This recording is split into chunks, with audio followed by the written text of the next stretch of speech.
जब कोई सांसारिक लड़की विदा होती है वो भी बहुत रोती है, चीखती है, भाई से लिपट कर, पिता से, माँ से लिपट कर।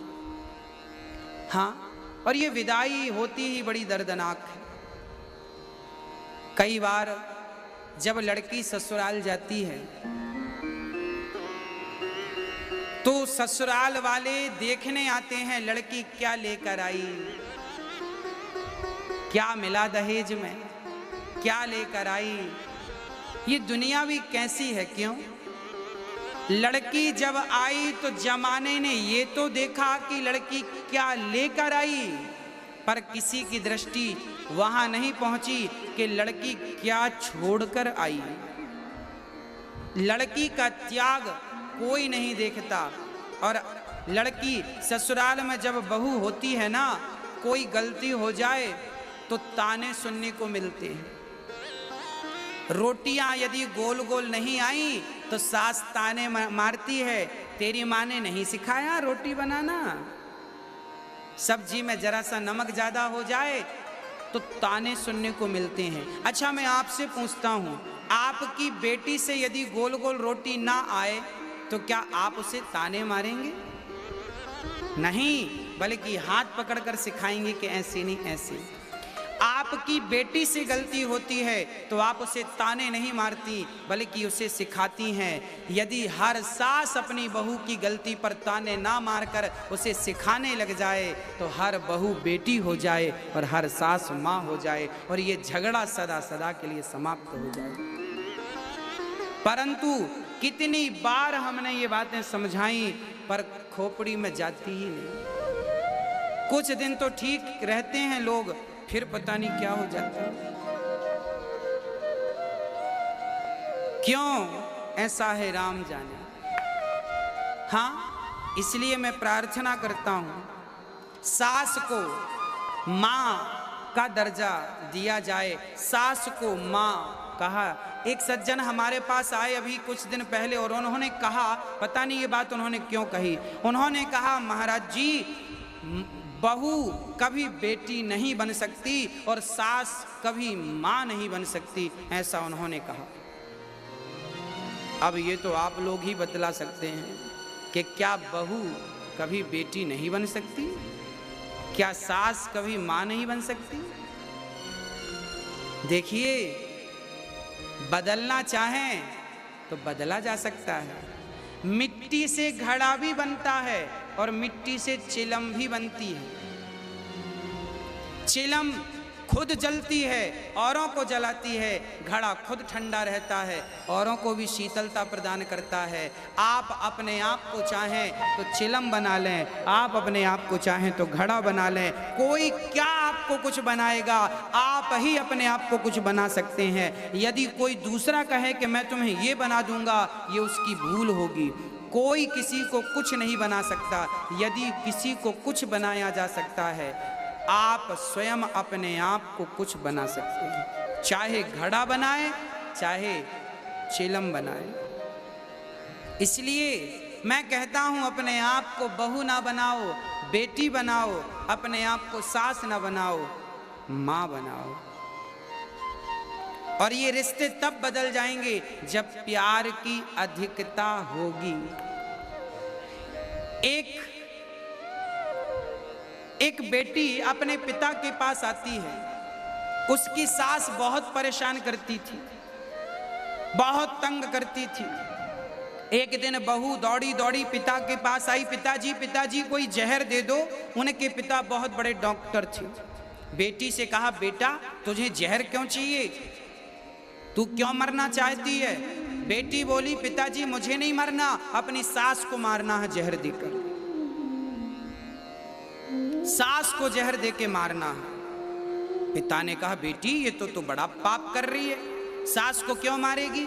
जहर देके मार डालेगी तो तू जेल चली जाएगी, जीवन भर चक्की चलाना पड़ेगा, सड़ जाएगी। ना पिताजी आप कुछ भी करो, अब तो मैं ऐसी बुढ़िया के साथ रहूंगी नहीं, बहुत पाप करती है मेरे साथ, तो नमक भी तौल कर देती है डाइन। कोई नमक खा जाऊंगी क्या मैं? अब अपशब्द पे अपशब्द और गालियों पे गाली। जो बहू के अंदर गुस्सा था पिता के सामने सारा निकाल दिया। पिता समझ गए कि जरूर इसके साथ कुछ गलत हो रहा है, पर पिता तो पिता थे। पिता ने कहा अच्छा ठीक है, तू जिद कर रही है, मैं तुझे जहर दे रहा हूं, पर ध्यान रखना मैं तुझे ऐसा जहर दूंगा एकदम से यदि सास मर गई तो पूरा शक तुझ पे ही जाएगा। तूने मार डाला सास को, तो मैं तुझे ऐसा जहर दूंगा जो धीरे धीरे असर करेगा। 6 महीने का जहर दे रहा हूं मैं, 6 महीने का डोज है। सास की दाल में ये एक पुड़िया रोज घोल दिया कर। अब 6 महीने की पुड़िया बनाकर पिता ने पकड़ा दी बेटी को और कहा बेटी जब तक तेरी सास मर नहीं जाती तब तक तू अपनी सास के पांव दबाना और सास की जरा सेवा करना, ताकि लोगों को लगे, ताकि लोगों को विश्वास हो जाए कि तू जहर दे के नहीं मार सकती अपने सास को। लोगों का विश्वास तो तुझे जीतना ही पड़ेगा। बेटी बोली ठीक है पिताजी, 6 महीने में मरती है तो मैं कर लूंगी। अब पुड़ियां लेकर के बहू आई और अपनी सास को रोज एक पुड़िया देने लगी, पर पुड़िया तो देती दाल में मिलाकर, पर रोज पांव दबाती और सास जो कहती कर लेती चुपचाप बिना कुछ कहे। उसको ये लगता 6 महीने बाद तो मर ही जाएगी, कर लो, बिल्कुल चुपचाप। अब सास गाली दे तो भी चुप, पांव दबाए। अब धीरे धीरे सास को लगा मेरी बहू कितनी बढ़िया हो गई। अब सास भी अपनी बहू से प्यार करने लग गई। वो भी कहती बेटा पांव मत दबा, तू भी तो थक गई होगी, जा सो जा।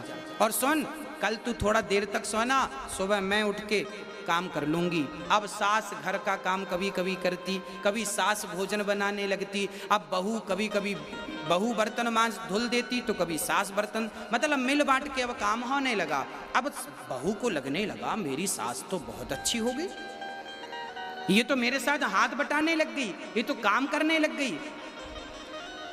धीरे धीरे सास और बहू का इतना प्यार हो गया, इतना प्यार हो गया कि सास बहू के बिना ना रहे और बहू सास के बिना ना रहे। अब उसे याद आया कि सास को 6 महीने पूरे होने को आए, अब तो ये मर जाएगी और अब मैं चाहती नहीं हूं कि अब पिता के पास दौड़ी दौड़ी पिताजी पिताजी सुनो, वो सास की जो गोली तुमने दी थी रद्द करो उनको।